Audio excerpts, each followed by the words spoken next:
Hello, I'm Jeremy Tritchler. I'm a furniture maker located in Williamsburg, Virginia. I'm here at the Wood and Shop Traditional Woodworking School, preparing to teach a class in September on building this small pipe box here. This is a nice little piece that we're going to be talking about in the future, learning how to do some of the techniques how to make this. So today I'm going to be demonstrating how to hand plane a board in preparation. This particular project we'll be doing a lot of hand planing. We'll also be doing some resawing to make the really thin stock, doing some work to make the drawer inside there. Very nice project to do some basic woodworking skills. But today we're going to be talking more about making a board flat and usable in order to produce a piece like that.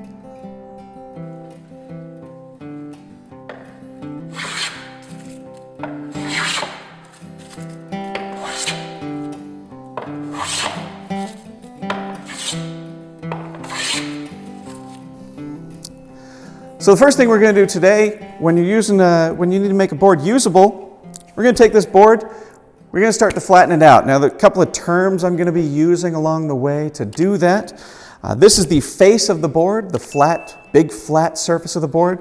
We've got the edge of the board here, and then the end, or the end grain of the board. It's important to remember all those things in case I use some of those terms along the way. The first thing I want to do is flatten a face. Get that face nice and smooth. That face is going to be used as my reference face to measure off other surfaces as I go. So I want to get that good and flat and even. I want to make sure that I've taken out any of the warp in it, so different warp that we'll see along the way. Sometimes this board could bow, which is where it's wanting to bend in this direction or this direction along the face. Sometimes a board's going to want to cup, where it's doing a shape like that, making that trough across it. And then, of course, you've also got twist that you need to worry about, which is where the board is twisting in a fun way there. So I'll show you all the techniques to help take out all those different types of warp and change in that. So we've got our board. Going to get that good and sturdy in our workbench here. Let me just clamp that down. Want it good and sturdy so it's not going to move anywhere. Now the first plane I'm going to grab to do this is going to be a 4-plane.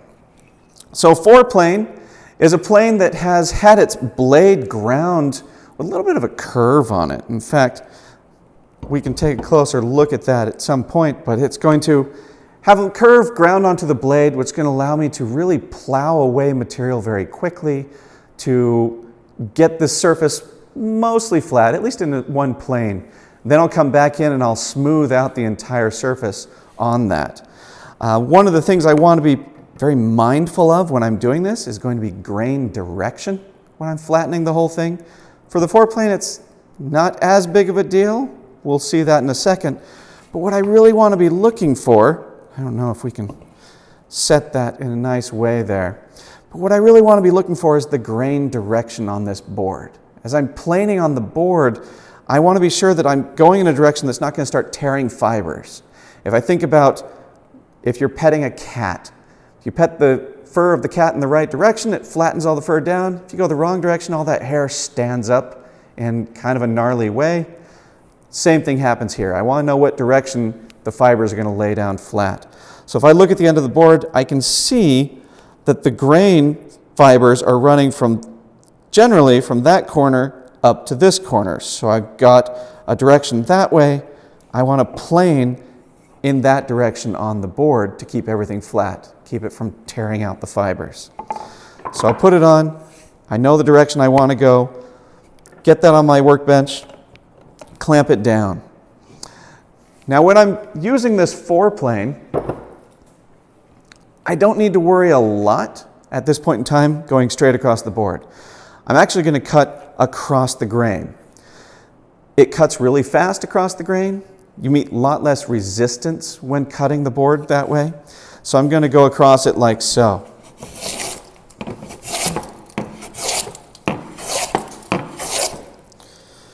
I'm taking off really, really heavy, really thick pieces of wood to do that. And that's going to help me to really bring it down quickly and get that there.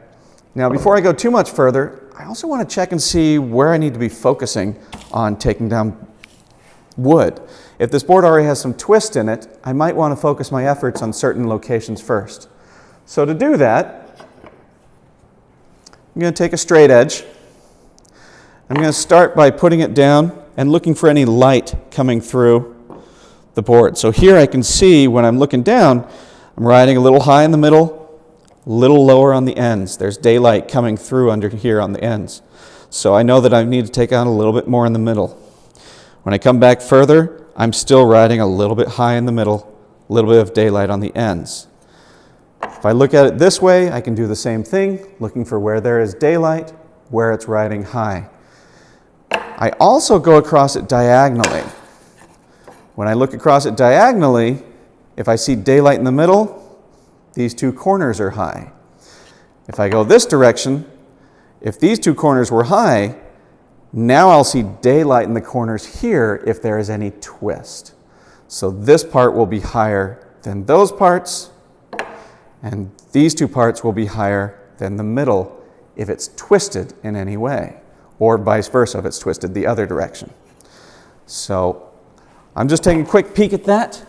So right now, most of my height is in the middle of the board, so I'm going to be taking some of that down to get it all even.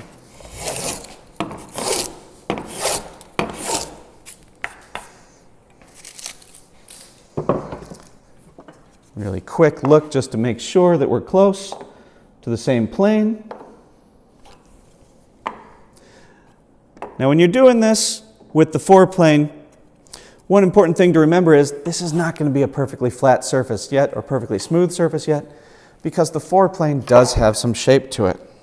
I don't know if the camera can pick up some of the light of that surface that's coming out.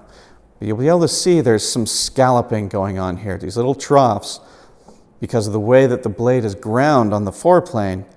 So there's some high ridges along here. So that can make it a little bit tricky in determining perfectly flat, but it's getting close. I've got a surface where I've removed the old rougher surface. Now I've got something that's close to in plane.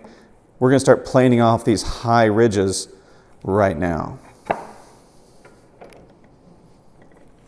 So the next plane I'm going to use to do that might be called a tri-plane, a bench plane, a jack plane, lots of names for it. You notice it's a little bit smaller. The one I prefer to use is a little bit smaller than my foreplane. It works really nicely for coming back in and flattening those surfaces down, getting it all nice and even. So what I'm going to do now, start to plane in the direction of the grain rather than across it. Start to bring down all those highs that were left from the foreplane.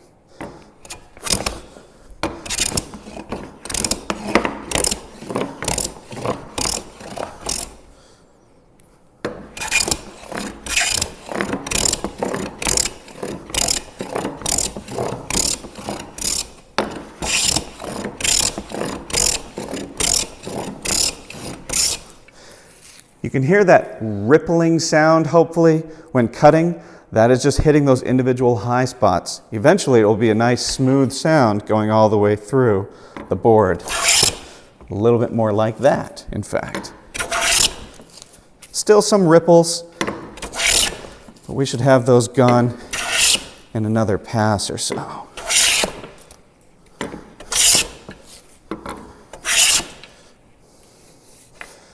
That is much better. So now that I've taken out pretty much all the marks from that foreplane, got a nice smooth surface here. Now let's check and make sure that I haven't reintroduced any sort of cupping, bowing, twisting into this board. One of the common problems that I've run into with people learning to do this is putting pressure in the wrong places while using this plane. It's very easy when you start the cut to put too much pressure down here, begin to ride with not enough pressure in the middle, and then actually have too much pressure when exiting the cut. And you end up creating a crown on your board. You don't really want that. So a way to watch out for that crown is to teach yourself, you want good pressure at the front of your plane when you enter the cut, have good even pressure from both hands pressing down in the middle of the cut, and then you want lighter pressure on the front and more pressure in the back as you exit the cut. It'll take a little practice to get used to that, but you'll get there. So it'll cut through nicely like that. Just add a little bit of wax to the sole if it seems to be resisting some. That'll help reduce some of the friction, really help you glide through that cut quite nicely.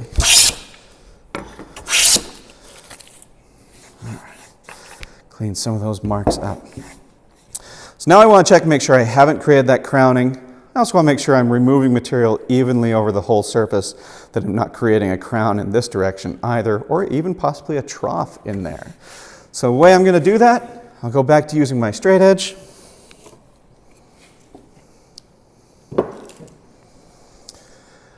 going to start by just checking in a few points. Again, I'm looking for daylight coming in underneath my straight edge here. If I can see any light coming in down there, then I know I've got some high points. So right now, I've got a very little high point right down here. And I've got a little bit of a high point there, but pretty even light everywhere else. So a little bit there I can look out for. I might even just make a little mark. So I just kind of know that there and there are the spots where I'm riding a little higher. Come back in the middle, do the same thing. Now I've got a high here and a high here. The other end. Here I've got high right there. So my straight edge is actually rocking back and forth a little bit right over that high point. So I've kind of created something in my board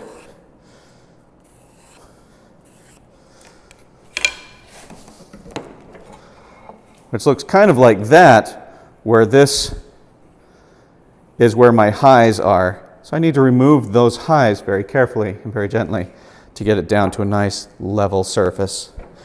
The other thing I want to check for, that was just in one direction. I do want to check this way for any crowning.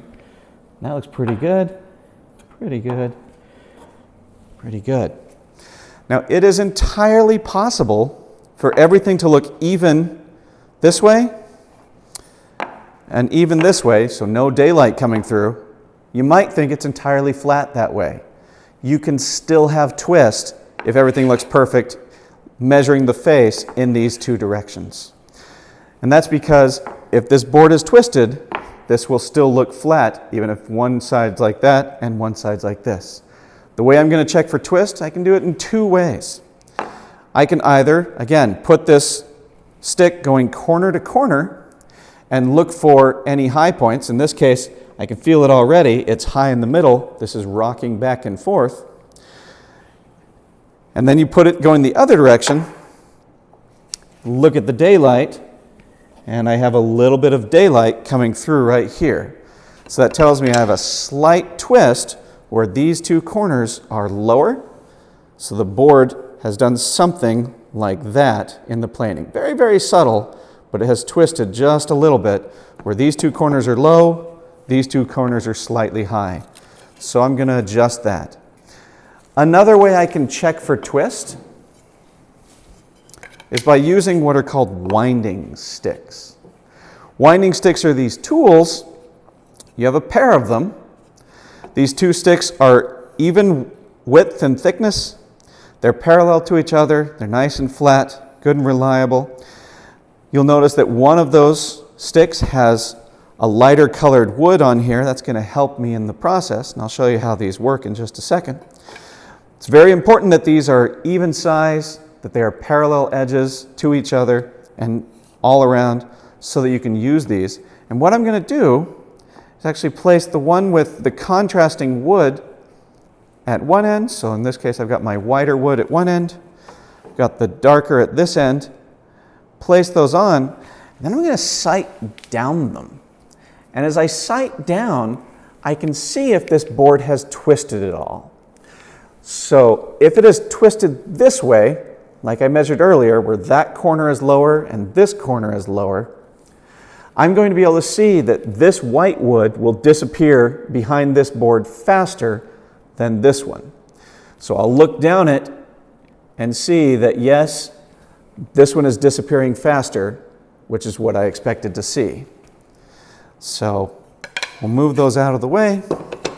I'm just going to make another mark so I remember that this corner is disappearing, meaning that this corner is higher and this corner is higher.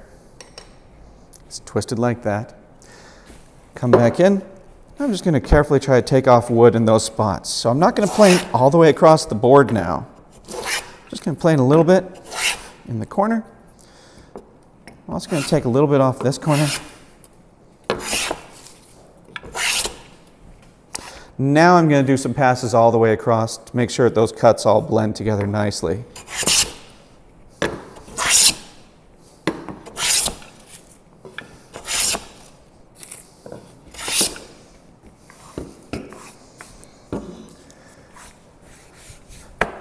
So I'll go and check it one more time. Looking good down its length. Still all showing up nice and flat down its length. I'm going to check it across this way. That looks pretty good. Good and good. Now it's time to check the twist again. I'm going to do it with the winding sticks.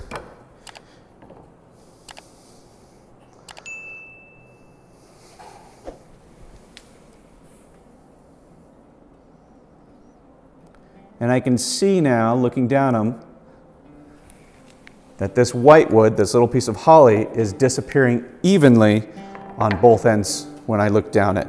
So that tells me that the twist has been taken out. The board is now actually in plane and flat and ready to go. I have a good reference surface to go with. If you're interested in learning traditional woodworking, come take a class at our school in Earlysville, Virginia. You can also visit our website at woodandshop.com, where you'll find a bunch of free woodworking lessons, workshop tours, and our very popular tool buying guides. And make sure you subscribe to our free newsletter to get our latest articles and videos. Enjoy!